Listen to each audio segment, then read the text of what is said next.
The love story of the Queen of Queens, Hatshepsut. Hatshepsut was the most renowned and persuasive sovereign of the Pharaonic time of Old Egypt, managing the country for over 20 years with power and capacity, and she was unable to keep her heart from pulsating with adoration towards her draftsman. We will kick the bucket, who, in opposition to Pharaonic traditions, granted him around 80 imperial titles. As he was a plebeian, and consequently, that darling intended for her the most lovely titles of the Pharaonic period in Old Egypt. Sovereign Hatshepsut is the granddaughter of Lord Ahmose I, the emancipator of Egypt from the Hyksos attack, and is likewise viewed as the fifth pharaonic sovereign inside the succession of rulers of the 18th line. She governed the country for over 20 years, 1479 to 1458 BC, after the passing of her weak spouse Thutmose II, as a watchman of the youthful Lord Thutmose III. Her significant other's child from the practices and customs were for the pharaoh to run the country as a man, yet Hatshepsut had the option to control them all with the assistance of the designer, sennemut, who was not planning her sanctuaries. However, a considerable lot of her choices are likewise arranged by her. That the rule of sovereign Hatshepsut was extraordinary. She won the fulfillment of the everyday citizens in spite of the irateness of the clerics, and had the option to frame the most grounded armed force on the planet around them, threatened every one of the trespassers without wars,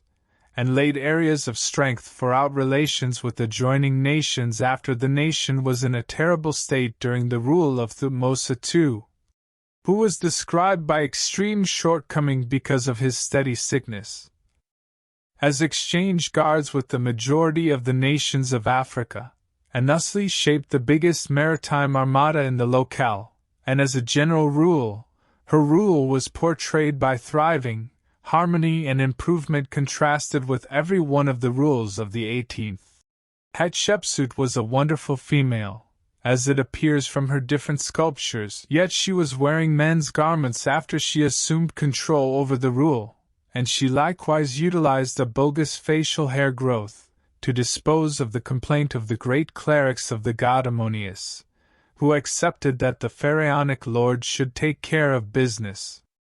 With respect to sennemut, he was one of the most talented designers of funerary sanctuaries in pharaonic history, and he was from a basic group of ordinary citizens. Hatshepsut got to know him when he was manager of grain and food stores during the rule of her better half Thutmose II, and common trust emerged between them, which before long transformed into a romantic tale before she assumed control over the reign.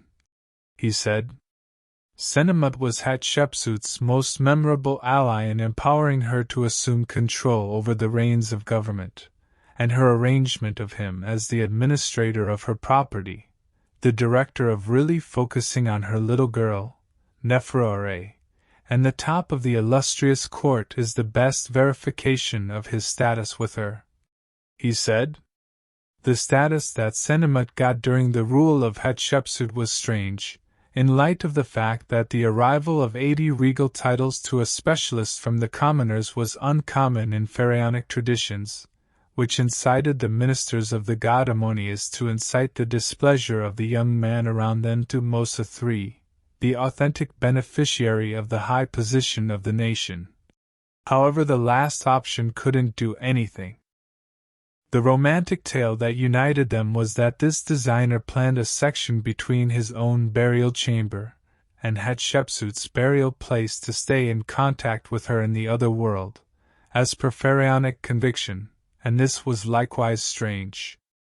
In old pharaonic history, all things considered, the little girl of Hatshepsut, Nephroare, was not the girl of Lord Thutmose II, the ruler with a long sickness. However, her dad planned to kick the bucket, and one reason for their likelihood is that his sculptures show embracing this kid without her sister, Meritare Hatshepsut.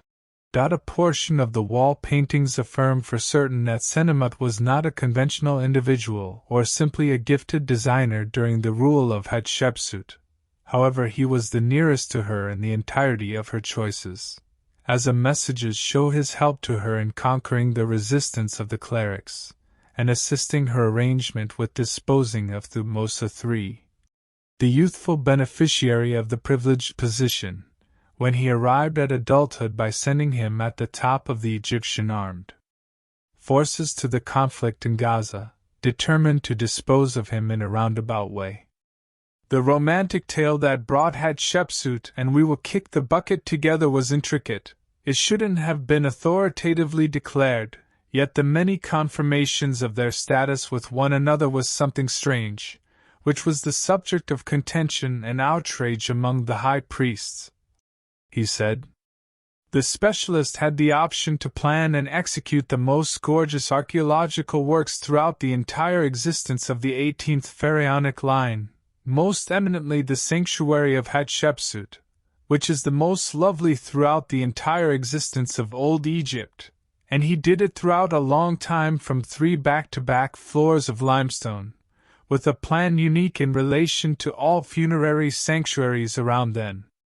Every individual who visits this sanctuary contacts the condition of affection that went with its development, and sennemut intended for Hatshepsut the most lovely 2 monoliths with a length of 30 meters, one of which is still in the Karnak sanctuary in Luxor, while Napoleon Bonaparte, the head of the French lobby against Egypt, caught the subsequent pillar and raised in Harmony Square in Paris, in the wake of respecting the exactness of its plan and special execution. About the finish of Hatshepsut and whether she was killed or had malignant growth, they generally concurred that ruler Thutmose III, following assuming control over the reins of government, was quick to obscure and eliminate the name of Hatshepsut and We Will Kick the Bucket from numerous sanctuaries, on the grounds that their story addressed to him a cause of bother and shame before the ministers and the overall population. And the secret of the finish of the Sweethearts. An English traveler named Jane Ishker communicated her profound respect for the tale of sovereign Hatshepsut's affection, and We Will Kick the Bucket, and said, regardless of the many difficulties they confronted, history deified the narrative of their adoration through these one-of-a-kind archaeological works. The sanctuary of Hatshepsut in the city of Kurna, west of Luxor, mirrors the fingerprints of the committed admirer of his dearest, and the general story affirms that adoration generally breaks down contrasts and boundaries between everybody.